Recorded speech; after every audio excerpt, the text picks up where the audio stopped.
Our Natalie Sentz is live at the Macomb County Sheriff's Office in Mount Clemens right now. And Natalie, I understand the man accused of putting the camera there is the neighbor? That's right. That's right. He lives directly across the street. As of right now, you are looking at me through the lens of how he was able to do it. This is a wireless camera that I'm using. I'm actually way over here. I'm hundreds of feet away from the receiver. This is how he was able to see the girl without actually being near the camera. Now, officials say he took the camera, he mounted it in her bathroom above the wall, above the door, inside of the bathroom, and was able to watch her every single move. 9-volt battery in there. A 9-volt battery and about $120. That's all it took to buy and use this device. Sending video of a 10-year-old girl going in and out of the shower.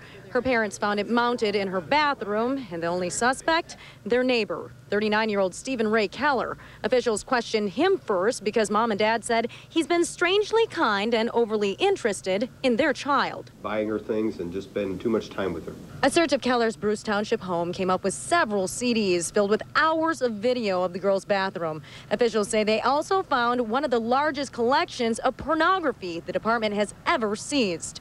So far, mainly of adult images, but investigators believe Keller may have even more child pornography and may have done this before. That he knew why the officers were there without them even having to prompt, with a question. And said specifically, I think I know why you guys are here. It's about a device that I put in the bathroom of the girl across the street.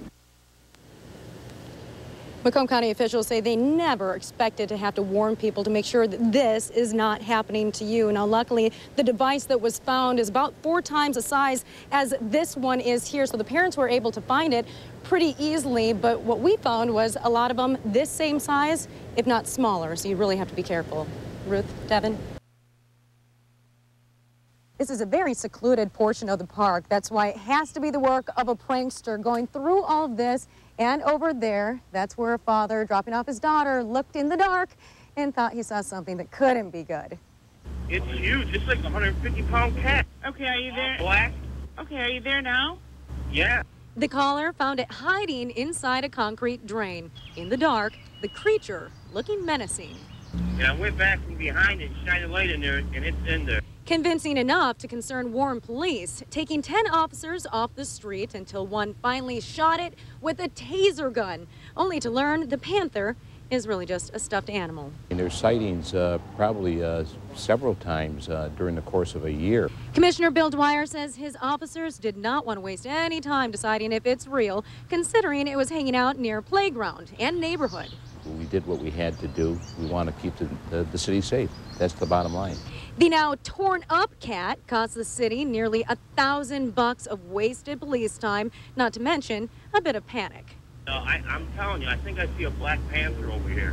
A black panther? I'm telling you, I'm not playing games. It's called being a public nuisance. That's what the prankster could be charged with if caught. They could also have to pay back $1,000 to the city and face 90 days probation. In Warren, Natalie Sentz, Local 4. Wow, all that police time and all that money and it was wasted. I actually hope they catch the person. You understand the anger? Exactly right, yes. 12 pounds?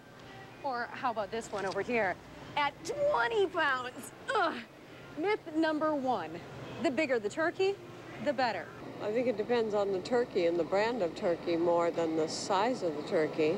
That's correct. It all depends on what they've been fed. Smaller birds even can taste better. The meat closest to the bone is really sweet, really moist and juicy, and therefore when you get a bigger breasted turkey, you're going to have a little less bone and a little less of that flavor getting into the meat itself. And what you fill these with doesn't really actually matter. That's myth number 2, saying that this has to be better than this.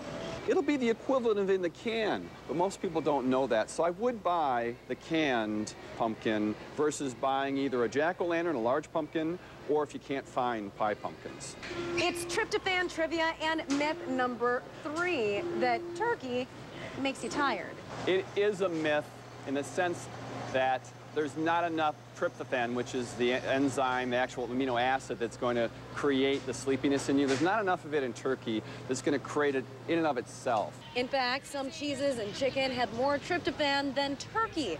It's likely the strange array of rich foods coupled with high calories and a busy holiday to blame for the exhaustion. They all say stuffing, but isn't that the same as dressing? Well, that's myth number 4. Kinda. It's the same stuff or dressing, but just where it is. She is good. Well, stuffing and dressing are the same only in the sense that they're made from the same ingredients. Stuffing is typically put inside, stuffed inside something. Dressing typically is prepared outside the bird. Does this thing actually really work? Myth number 5, pop-up timers. No, they don't work at all. This is one of the big fallacies that people trust these things. Typically speaking, you'll find that most of them don't really work. And that's just the start of all the myths there are to have busted, but at least it'll help get your Thanksgiving started. In Clinton Township, Natalie Sentz, Local 4. I have a box for you. The mailman can't move fast enough. Thousands of Christmas cards and gifts coming from strangers across the world. 5-year-old Noah Bjorkman is already opening some of his gifts. Oh, what is it? An angel. You got an angel. This angel is one of his favorites. It reminds him of himself and where he'll soon be. In heaven. I'm going to be an angel. And he was diagnosed with stage 4 neuroblastoma in February of 2007. Noah has been fighting cancer since he was 3. Diana and her husband Scott have come to grips that their little boy won't make it till the end of December. We made sure he got to have Christmas. So we said, well, let's do it next weekend. And my family dropped everything. They're bringing the food, and everybody's coming, and we're all excited to spend Christmas with him this week. So, I mean, his time is very short. They want Noah to live the rest of his life as a normal kid who's excited about Santa, to say the least. And I'm thinking about I'm going to save him till after Santa comes, and put those presents on the tree. And Santa is being delivered to us by the South Lyon Fire Department in a big red fire truck. Noah's spirits are up thanks to an outpouring of support, comforting this little angel with the best Christmas he'll receive. Oh, I am so excited that you got an angel. And with all of this, all the family really wants is for everyone to just keep Noah in your prayers. In South Lyon, Natalie Sentz, Local 4. Okay, and a lot of people will be doing that. He's an inspiration to all of us. You can help make this Noah's best Christmas ever just by sending him a Christmas card.